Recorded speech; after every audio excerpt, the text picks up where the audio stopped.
Bueno, pues ahí va un vídeo que será parte de dos o tres de una serie sobre la filosofía de Arturo Schopenhauer.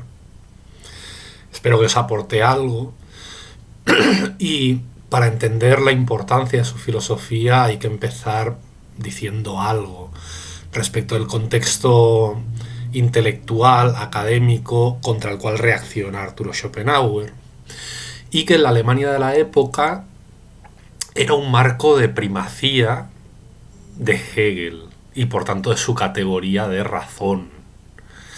La historia es la consumación, es la realización, la materialización progresiva del espíritu a través de la razón.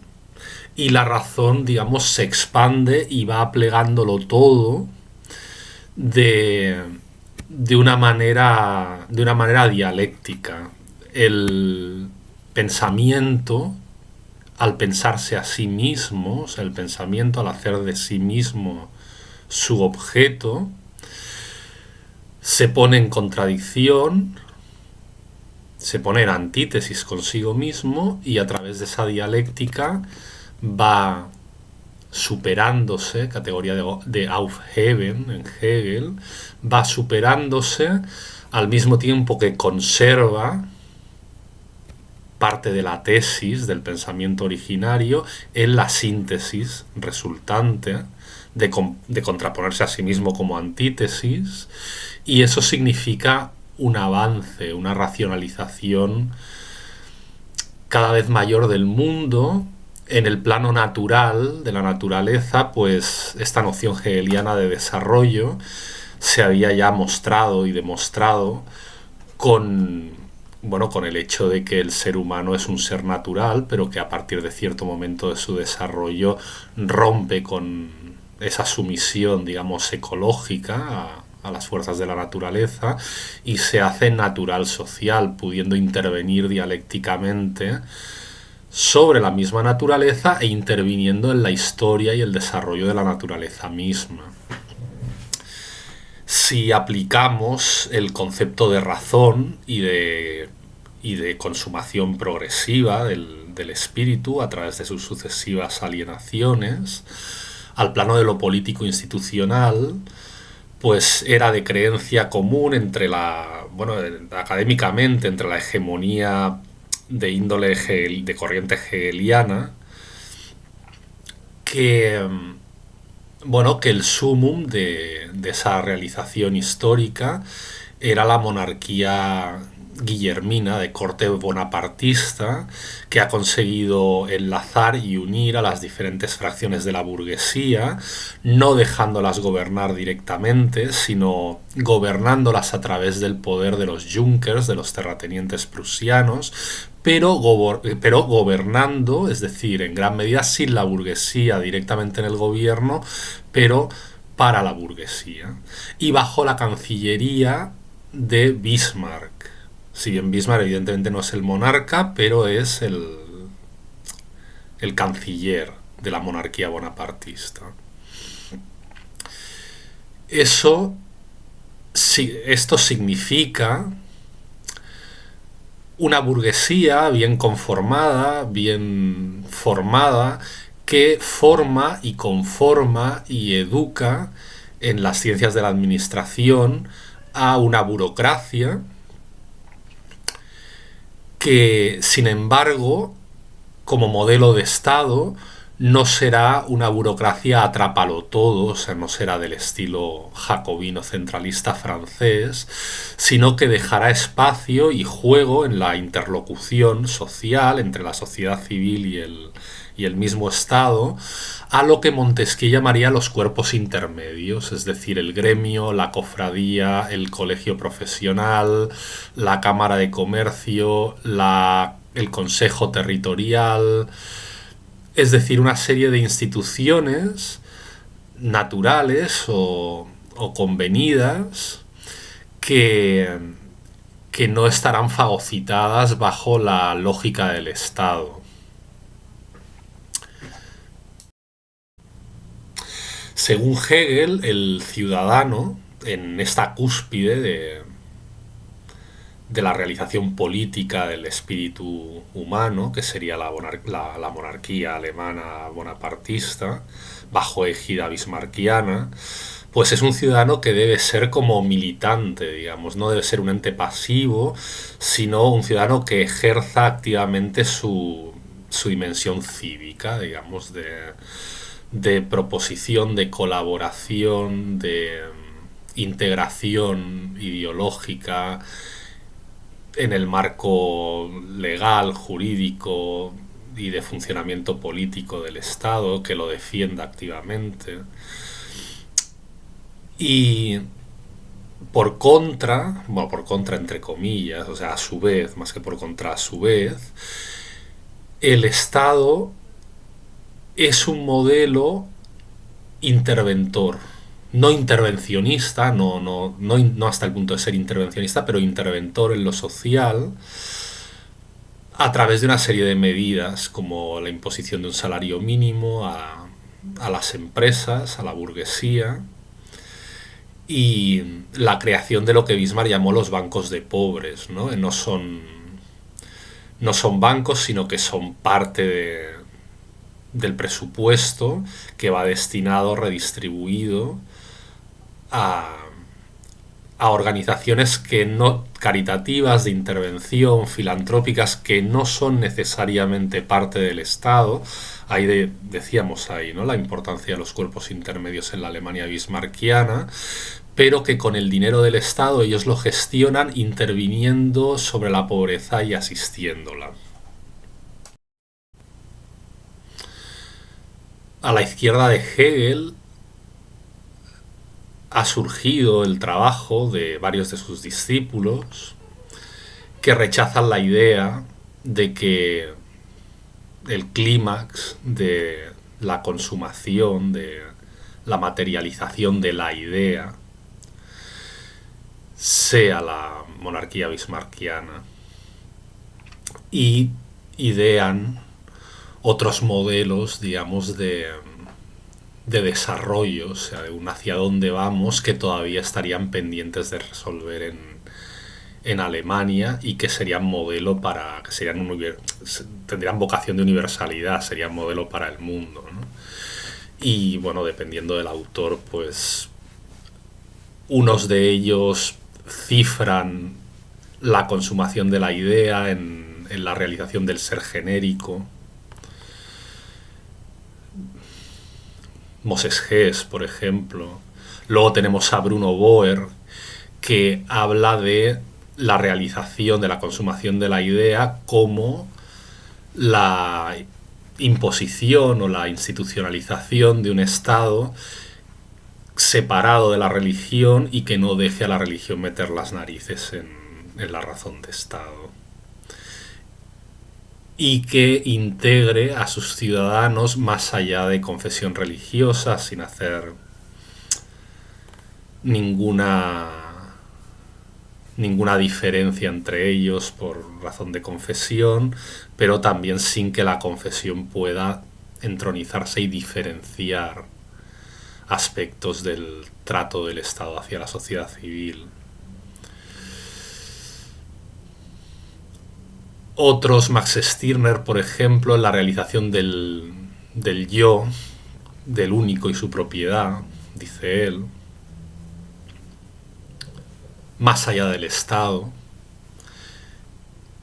y en un vínculo que se trace a través y a partir de los individuos, de las individualidades únicas. Y bueno, aquí cada uno tiene su librillo, por decirlo así, ¿no? Pero todos coinciden en esa noción hegeliana de desarrollo, de que hay una determinación desde ese corpus del ente pensante, del pensamiento, que al pensarse a sí mismo formula su propia negación y se supera, superando también las condiciones de existencia materiales a las que ese pensamiento mismo, en su conjugación con otros pensamientos, ha dado a luz, o sea, es decir, haciéndose a sí mismo el ser, repensándose y superándose en su pensamiento, o sea, haciéndose a sí mismo, hace el mundo, porque transpone o extravierte, digamos, al reino de lo material, aquel pensamiento que ha devenido a partir de la tesis, antítesis, síntesis con el anterior, ¿no? Y que significa la toma de conciencia con respecto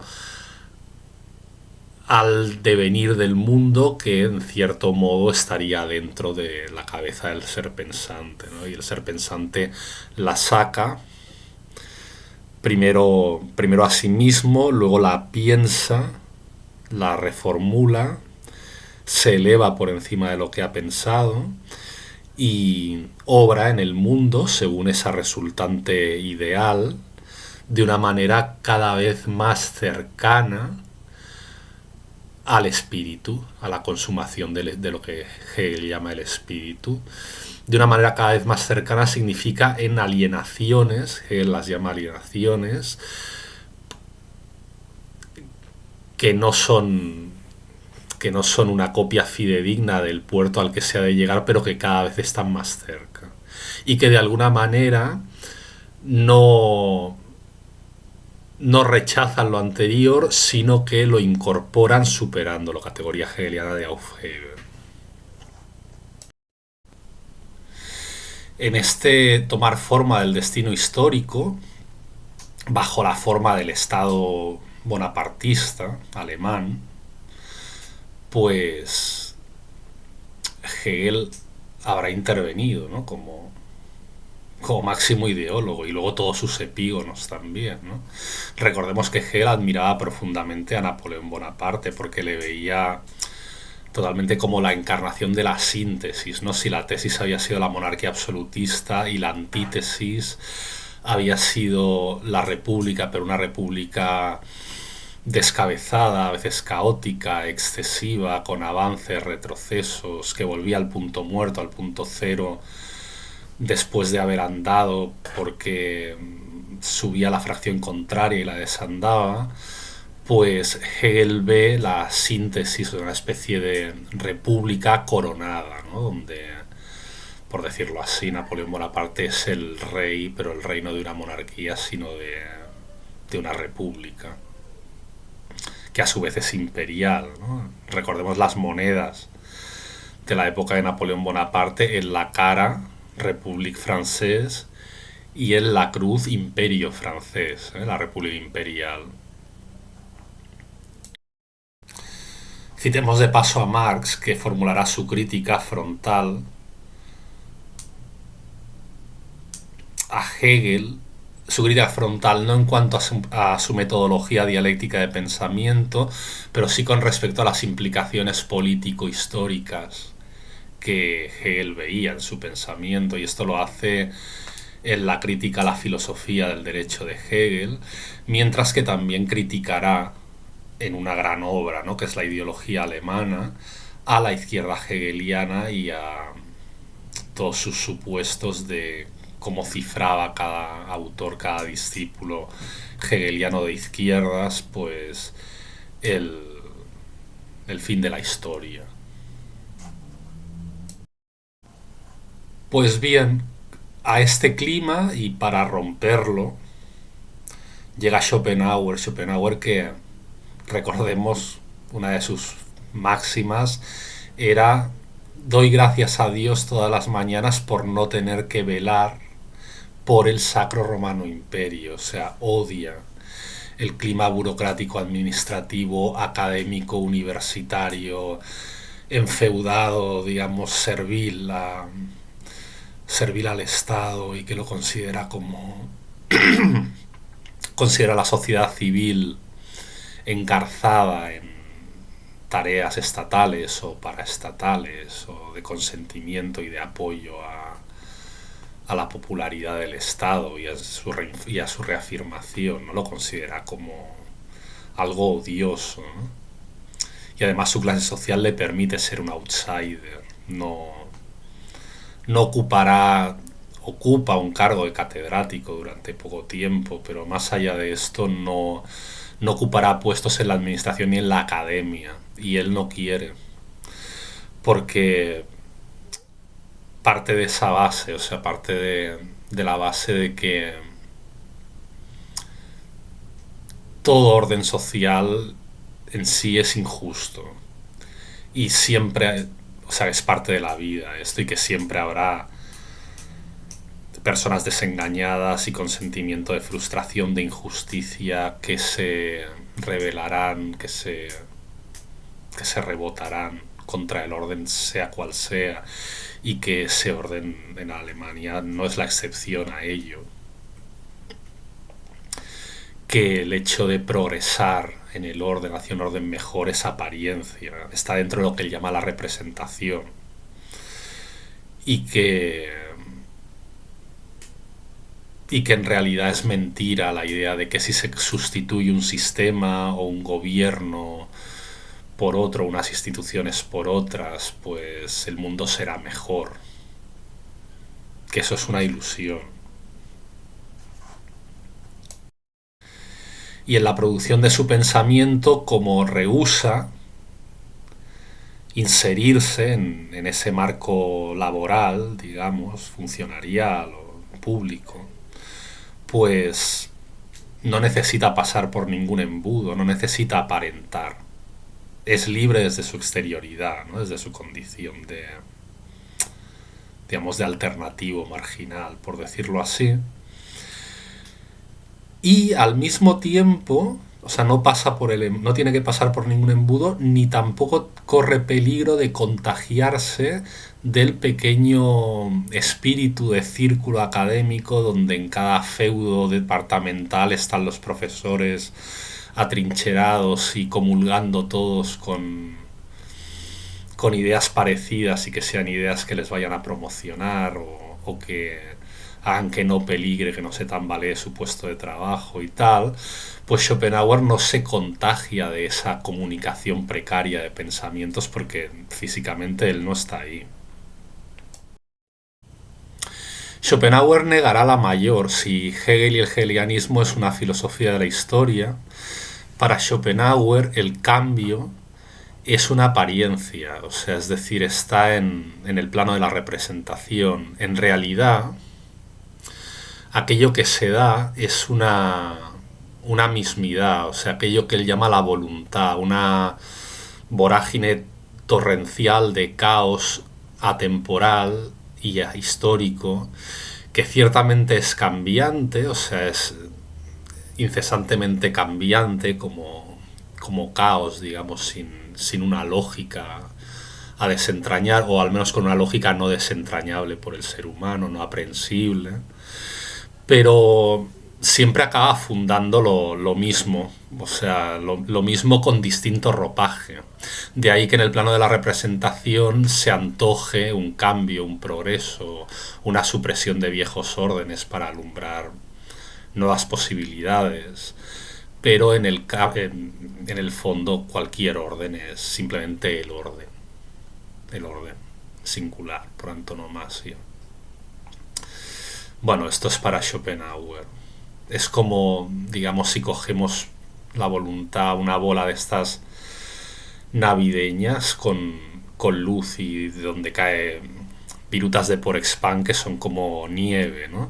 Entonces la agitas y parece como que haya efecto ventisca, vendaval dentro de la bola navideña y tal, y que los copos, las virutas de Porexpan, pues vayan en 100.000 sentidos, y que todo es un caos, pero ese caos al final se resuelve por fuerza de atracción, pues en la base, ¿no? En el fondo de la bola navideña, y todo, no importa cómo se agiten las cosas, no importa la voluntad particular, individual, de quien las agita para lograr efectos distintos, y que los copos de por expanse posen en lugares distintos de la bola, siempre acaba en lo mismo, o sea, la voluntad está por encima y va más allá de la voluntad subjetiva particular o intersubjetiva. los conceptos claves en la filosofía de Schopenhauer, voluntad y representación. Recordemos su obra, El mundo como voluntad y como representación, pues se articulan de la siguiente manera. La voluntad, ese torrente insondable e inexorable que de manera insoslayable pues produce, ¿no? Y lo maneja todo y nos maneja como una barca a la deriva, precaria, ¿no? Como un cascarón de nuez que no sabe dónde va y que está en manos de la voluntad. Pues esa voluntad produce una ilusión, la representación, según la cual nosotros según la cual nosotros nos vemos a nosotros mismos como potenciarios, ¿no? Como seres libres y con funciones realizables según un cálculo racional y incluso como plenipotenciarios, ¿no? Como hacedores de la historia y tal, ¿no? Ahí ataca Hegel de nuevo. Pero Schopenhauer nos dice que la representación, aunque sea una ilusión y la voluntad sea verdad, en el fondo la representación es eso, es una creación de la voluntad por dos factores fundamentales. Primero porque somos fractales de la voluntad y como la voluntad sí que es plenipotenciaria, nosotros al ser fractales de ella nos vemos a imagen y semejanza de la voluntad que nos ha creado. Entonces nos vemos como plenipotenciarios también. Pero que eso es porque somos un fractal. Y el segundo factor es que esa representación de libertad, de actividad humana, de racionalidad creciente, de orden progresivo y de conocimiento acumulativo, evolutivo y demás, es una estrategia, es como una astucia que tiene la voluntad para que el sujeto no se suma en el total solipsismo y en la tristeza y tire la toalla con respecto de la vida, incluso se suicide, ¿no? O sea que la representación es como un antídoto que hace la voluntad, que opera, que obra la voluntad en los seres humanos para evitar que estos la vean como es realmente, porque muchos de ellos, la mayoría, no lo soportarían y porque como mínimo entonces se paralizarían y desistirían de participar en la propia vida, ¿no? Entonces, esto tendrá resonancias en Nietzsche luego. Y entonces la voluntad pues genera eso, genera una apariencia, un plano de pseudo realidad en el cual tú tienes algo que decir, porque de otra manera no lo aguantarías. Lo que pasa que ¿qué ocurre cuando la voluntad genera esa ilusión de potencia en los seres humanos? Genera un plantearse proyectos, querencias, ambiciones, codicias, retos, autoproposiciones de manera creciente, ¿no? Y donde la satisfacción de un deseo conduce a otro, es decir, donde la necesidad y deseo están articulados de una manera que conforman un pozo sin fondo, es decir, el deseo te lleva a la necesidad de ir a por colmar otro deseo y a consumar otro y demás, ¿no? Es decir, el antídoto de la voluntad creando la representación libra de la parálisis y de la voluntad de la nada, del nihilismo, de la voluntad de muerte total al ser humano, pero también lo imbuye en una apariencia de individualidad ansiosa y en desajuste y en inquietud de sí y en disconformidad con lo que le rodea, porque siempre le quiere sacar algo y quiere estar a la altura de lo que él imagina y ensueña que su posibilidad en el mundo y en la sociedad y a todos los niveles, ¿no? Nivel material, de estatus, de felicidad, de influir en las cosas. O sea, también genera, al generar esa individualidad, genera otro problema, también genera otro desajuste. La resolución que Schopenhauer propone en su filosofía respecto de esa contradicción que se da, ¿no? Que da la voluntad, o sea, primero generando la representación, pero luego en esa representación que está dentro de la voluntad que la mueve, digamos, pues generando una ansiedad en el sujeto y una disconformidad, una frustración, etcétera. La resolución propuesta por Schopenhauer es tomarse a uno como fin, la individualidad como fin en la vida, pero sin sus finalidades, sean de carácter social, sean de carácter individual, para integrarse en el río de la vida sin pedirle a la vida más de lo que te da. O sea, es un poco como lo que tenga que ser será. Y contrariamente a lo que se interpreta, no por ello llama al quietismo y a la inacción y al contrario, o sea, es contra la inacción, pero es una acción no ansiosa, porque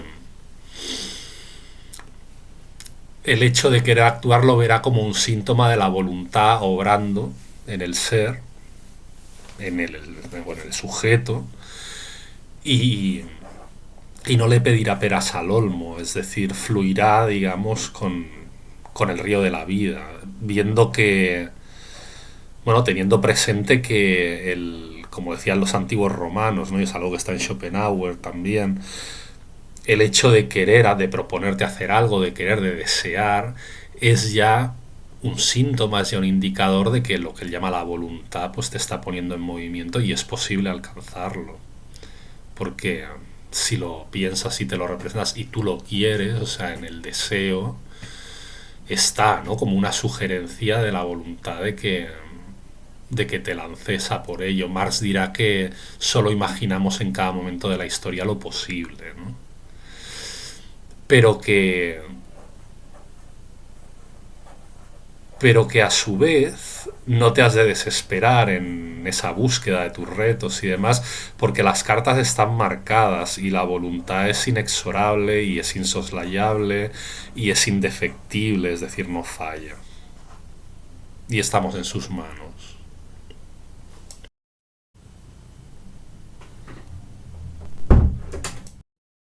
Observemos que en el plano de lo sociopolítico, la significación de Schopenhauer es romper con la tónica burguesa desde el siglo XVIII, consistente en intentar un asalto al funcionamiento de lo social y en poner la sociedad al servicio del individuo. Es decir, la burguesía siempre partió de una dicotomía entre el individuo y la sociedad, según el cual los intereses colectivos y los individuales estarían como poco más que en juego de suma ceros, es decir, eh, la libertad individual iría en detrimento de las ansias colectivistas y la sociedad generaría unos vínculos y unos nexos que son opresivos para la libertad individual máxima, ¿no? Pero siendo así, la burguesía se propone hegemonizar, ¿no? Y lograr el gobierno, ¿no? De una manera que ponga el funcionamiento de las leyes y de las normas y el funcionamiento económico al servicio de su valor supremo de la libertad individual. Y eso lo vemos, bueno, de distintas maneras según las corrientes de pensamiento, pero en todos los autores burgueses, ¿no? Desde Mandeville y su fábula de las abejas, desde Condillac y su fábula de las abejas, o Mandeville cuando dice esa máxima suya de vicios privados, beneficios públicos, ¿no? O sea, es, digamos, sacrificar lo social para que lo social no sea la pira donde se sacrifica al individuo, ¿no? Sino que triunfe el individuo pero para que triunfe el individuo ha de hacerlo organizando políticamente y económicamente la sociedad, ¿no? Para realizar esos valores burgueses, ¿no? Gananciales, de libertad, de tránsito, de inversión, de acumulación, de empleo, de lo que sea, ¿no? Entonces todos manejan una receta u otra, pero en pro de conquistar lo social. Se los Founding Fathers, por ejemplo, de la Revolución estadounidense igual, ¿no? Cuando dicen que el gobierno, bueno, luego en V Vendetta repetirán la frase, ¿no? De que son los gobernantes los que deberían temer al pueblo y no el pueblo a los gobernantes, porque, como dice Thomas Jefferson, bueno, en realidad la función del gobierno es proteger a los individuos del propio gobierno y no servirse de los individuos a manos del gobierno, ¿no? Entonces, no sé, si tomamos, yo qué sé, el contrato social de Rousseau, pues lo mismo, ¿no? O sea, pero es a través de... Es cierto que es a través de la sociedad, digamos, por decirlo así, totalitaria, ¿no? Porque pues es algo que no falla, pero la voluntad general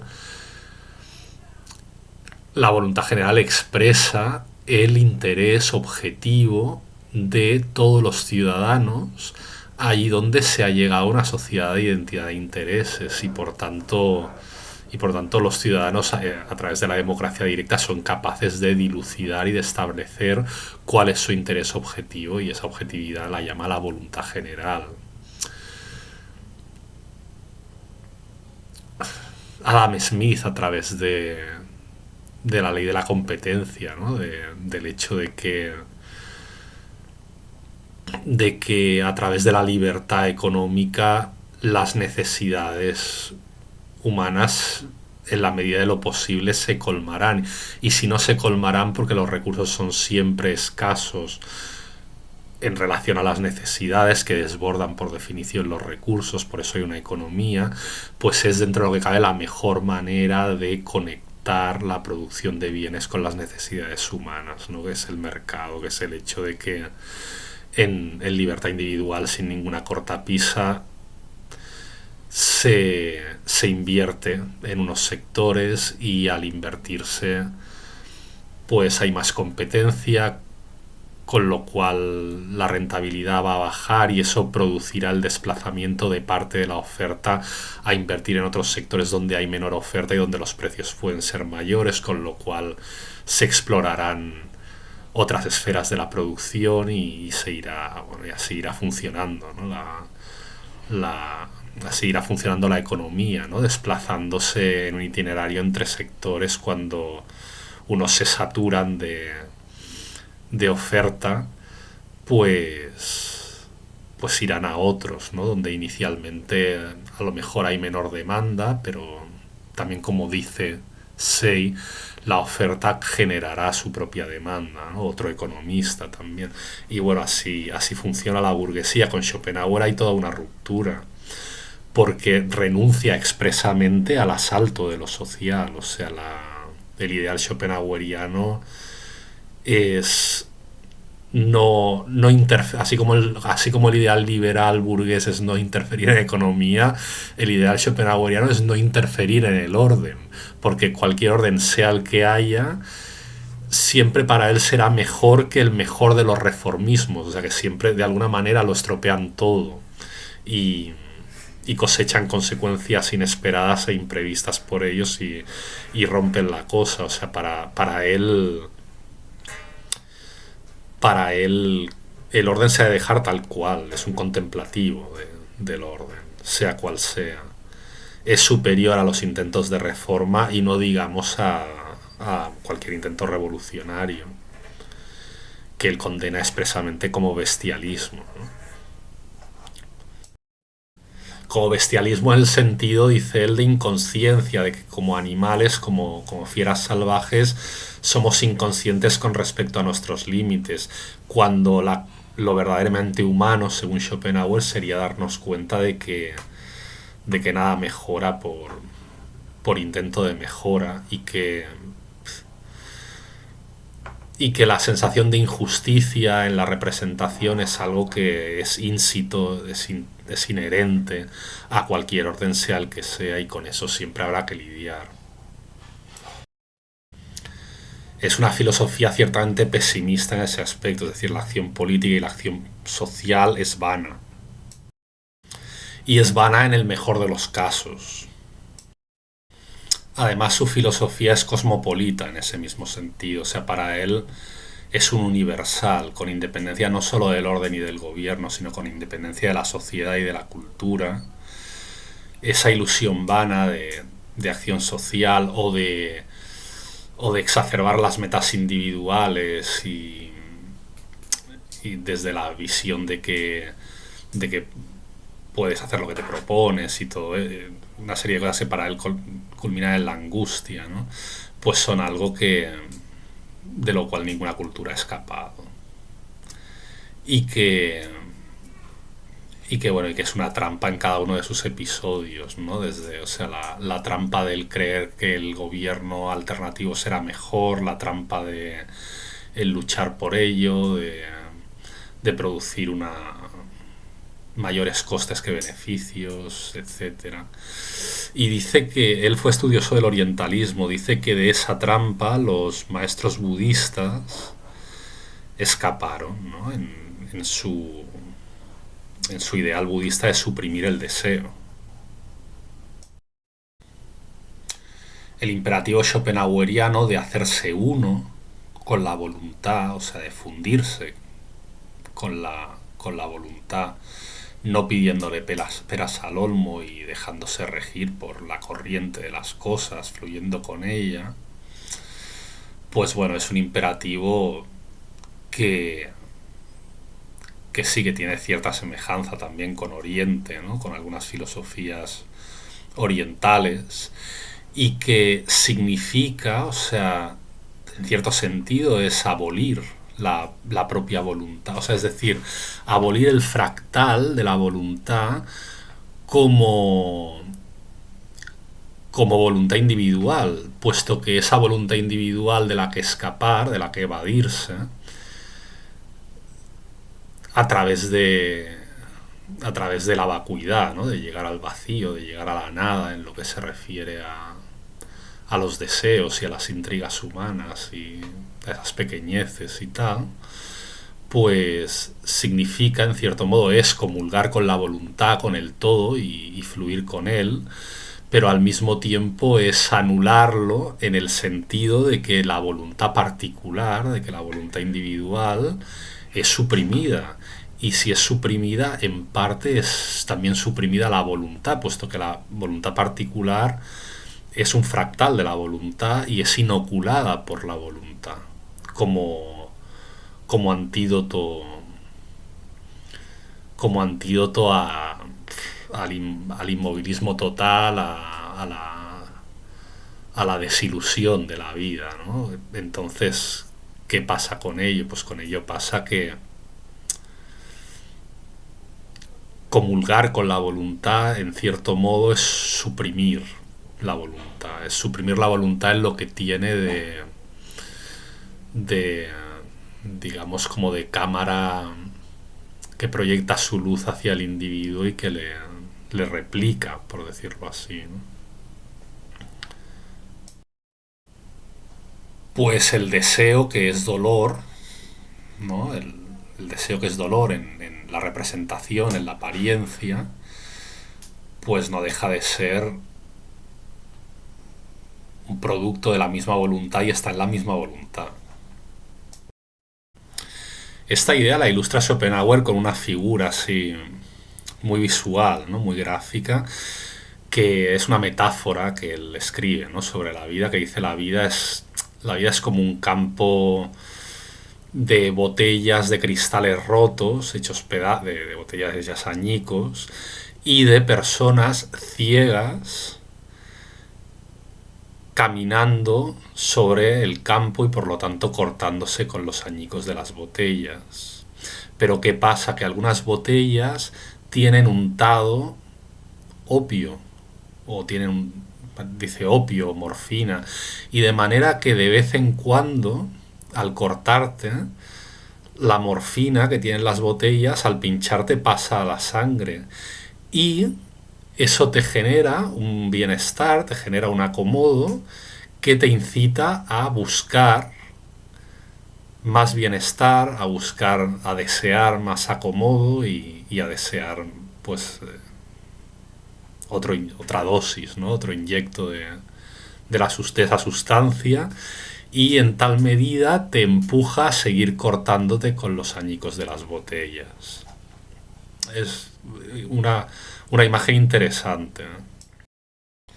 Ya hemos dicho que es difícil romper con el egoísmo porque es natural, o sea, es lo inercial, dado que eso, de que la voluntad es plenipotenciaria y que por tanto el egoísmo es el estado natural de quien se representa porque la voluntad sí lo ha producido, también como un potenciario, como incluso casi plenipotenciario algunas personas y tal, ¿no? Que esto es el egoísmo, ¿no? Y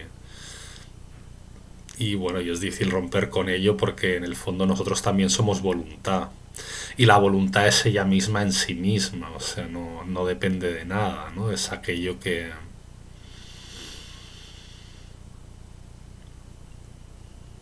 es aquello que produce y por lo tanto es el ego sumo, ¿no? La no dependencia de otra cosa que no sea la voluntad. Y así nos hace a imagen y semejanza suya. Incluso él dice, en la medida en que comprendemos que todo es representación, o sea, en nuestro plano, por decirlo así, en nuestro mundo, pues más egoístas nos volvemos, porque muchos llegamos a la conclusión de que si todo es representación, pues nada sobrevivirá a nuestra muerte, y que por lo tanto si nada más existe con independencia de nuestra representación, ¿qué importa lo demás, ¿no? Si es, si es una película que en función de nuestros vínculos nosotros nos montamos en nuestro cerebro, ¿no? Pues también eso la comprensión de lo que es la representación también refuerza el egoísmo.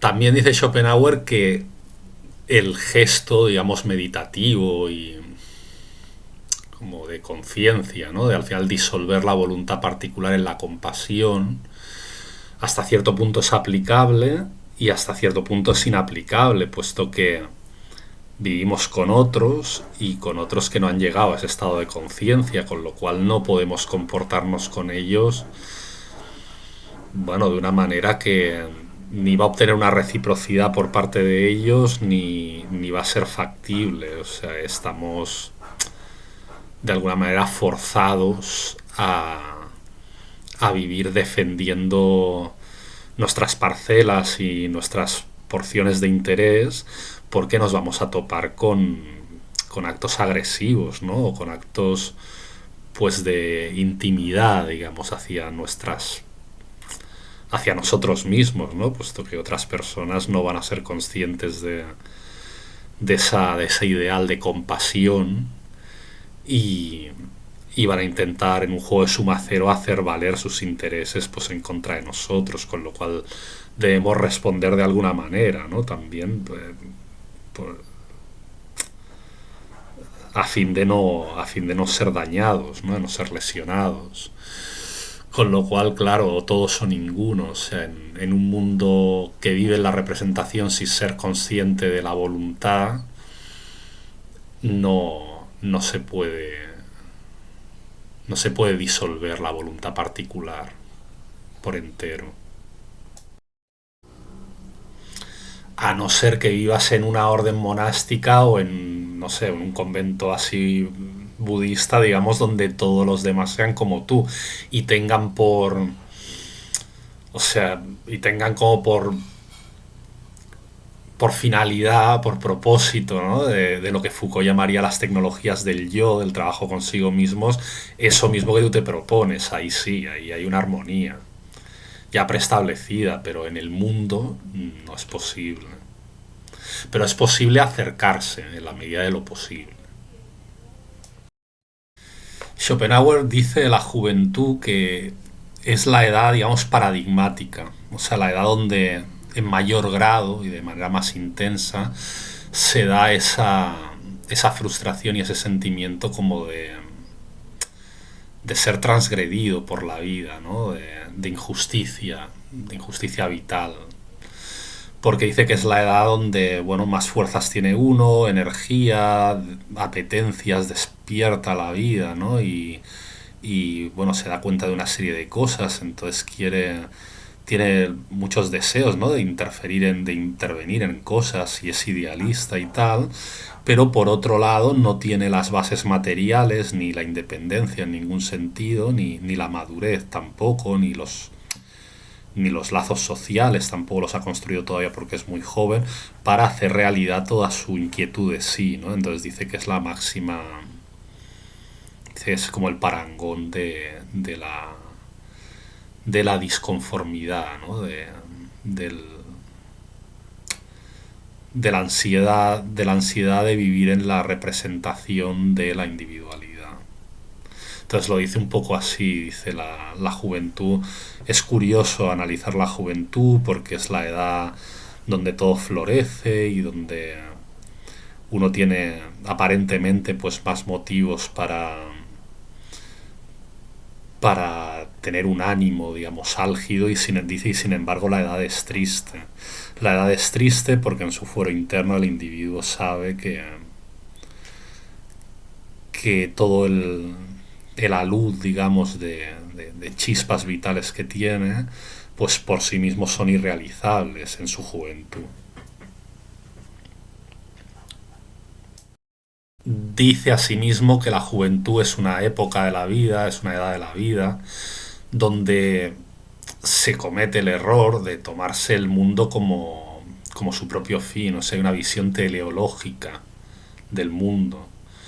Y dice Schopenhauer que eso es fatal, porque eso conduce a la creencia en la perfectibilidad del mundo y en la necesidad de no traicionar esa capacidad que tenemos para traer al mundo su perfeccionamiento, ¿no? Y dice que eso es terrible, que culmina nada más que en frustración y en ansiedad y en dolor. Haciendo profesión de su propia filosofía, podemos decir que Schopenhauer se compadece de la inocencia juvenil, pero sin ningún tipo de compasión condena a aquellos que hacen de esos nobles ideales, digamos, su ideología y su profesión. A los políticos, ideólogos, activistas, etcétera, ¿no? Que dicen y dice Schopenhauer que, bueno, su quehacer es abyecto, porque se están riendo, o sea, diciendo que la cuestión es cambiar la política o cambiar el gobierno o el régimen o lo que sea, pues se están riendo de los indecibles sufrimientos de la humanidad, que no dependen de eso. Repito que es el... Esto es lo que llama Schopenhauer el humanismo y dice que es bestialismo. Que es bestialismo porque dice que es una reacción que no es humana. En el fondo que lo humano sería cuadrarse y, bueno, aceptar las condiciones reales, ¿no? Que no permiten esa mejora sustancial, en lugar de intentar cuadrar la realidad a las fantasías filantrópicas de uno. Que es bestialismo y que no deja de ser egoísmo, o sea, es la idea de tratar de cuadrar al mundo con tus ansias de bienestar. En lo que respecta a la cuestión religiosa de su época será, aunque a veces es confundido y hubo quien le acusó de panteísta, no, o sea, es antipanteísta, o sea, y además lo es explícitamente. Él dice que no hay cualidades morales divinas en el cosmos, o sea, que la voluntad es metamoral y que es extra teleológica, o sea, no tiene un fin, no tiene una finalidad, o sea, la finalidad digamos, nos la introyecta a nosotros, ¿no? Para que sin esa inquietud de nosotros y sin esa ansiedad, pues obremos, bueno, en un fluir alegre, digamos, de acuerdo con lo que la voluntad nos presenta en la vida, ¿no? Pero no tiene una moralidad, o sea, es un caos además impredecible, no tiene unas leyes endógenas, es un hacerse y deshacerse y conformarse constantemente y como una especie de eterno retorno de lo idéntico, digamos, a partir de su descomposición y su recomposición, ¿no? Que hace que las cosas, en el fondo, dice Schopenhauer, sean siempre iguales, ¿no? Luego Nietzsche, en su concepción del tiempo, tomará esta idea de cuando Schopenhauer cualifica, anota las cualidades de la voluntad, ¿no? Entonces no tiene nada de divino, no es que el cosmos sea Dios o Dios esté en todo, según él no es ateísta. Y él, sin ser siquiera panteísta ni creer en Dios, sí que se sirve de algunos dogmas y misterios cristianos porque él cree fervientemente que son metáforas por decirlo así, son metáforas del mito, ¿no? O sea, son metáforas de la propia voluntad, o sea, que la explican de alguna manera metafóricamente. O sea, por ejemplo, la concepción del pecado original, ¿no? Como que es una metáfora cristiana en lenguaje religioso para explicar que la existencia es culpable, que aun no siendo responsables de ser como somos ni de tener que vivir como tenemos que vivir, la existencia no es una existencia moral o una existencia dada por la gracia divina, imagen y semejanza de una perfección moral, sino de algo que no, que es una vorágine amoral. Entonces es culpable. Cabe todo ahí, o sea, no. Las cosas más obscenas o horrendas de la existencia no son una normalidad a corregir volviendo si volvemos, digamos, al camino que se ha trazado a priori para nosotros según las leyes divinas y naturales y tal, sino que no, que tan normal y tan normal y tan inevitables son las grandezas de las cosas, ¿no? El hecho de hacer música, el arte, la experiencia estética, o sea, lo más excelso, pues es ni más ni menos natural y normal que lo más abyecto.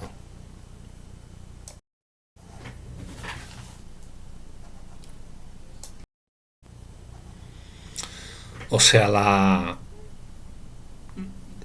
por ejemplo, eso, el mito cristiano del pecado original, pues sería una metáfora de que la razón y la reflexión, tanto como lo más intemperante y más irracional, pues todo ello es parte de lo. O sea, son distintas formulaciones de lo mismo.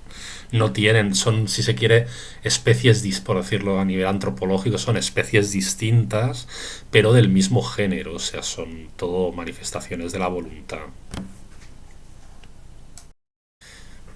Y que en la azarosidad de la voluntad sería posible, a lo mejor 1 millón de años de desgracias, calamidades o de actuación antimoral por parte de la gente si la voluntad les inoculase esa venada, por decirlo así.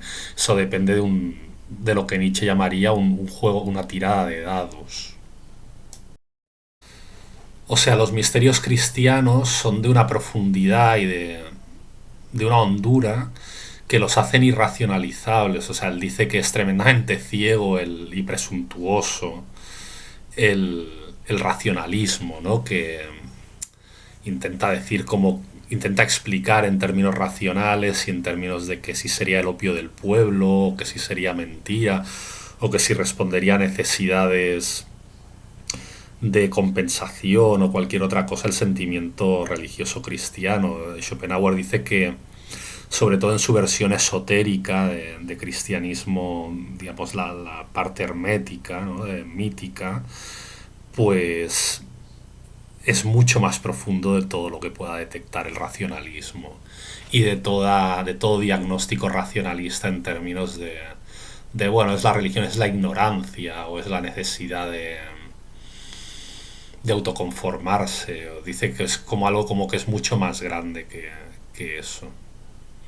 O sea, la comunión de los santos, por ejemplo, para él sería una metáfora bueno, del compadecerse a uno mismo y compadecerse a los demás y, y digamos comulgar con el todo en la compasión. O sea, en definitiva, los misterios cristianos, sus dogmas y mitos y tal, son como una especie de cristal a través de cuya mirada, o sea, mirando por ese cristal, se puede, o sea, si no entender la voluntad, porque la voluntad es ininteligible, pues sí acercarse a tener como una pintura de ella, ¿no? Como un cuadro de algunas de sus características. Tomemos como ejemplo bueno, el misterio de la voluntad de Dios, ¿no? Es como, para Schopenhauer, es como una manera metafórica también de representar que, si bien en el plano de la representación, o sea, en el plano en el que estamos nosotros, por así decirlo, cerebralmente, pues se pueden o sea, se pueden adivinar, ¿no? Se pueden diagnosticar o se pueden inducir o deducir las causas de otras cosas y se pueden establecer cadenas de causalidad o multifactoriales, lo que sea, ¿no? O sea, podemos pensar en términos causales. Vale, y a eso él le llama etiología, pues esto es una cosa, ¿no?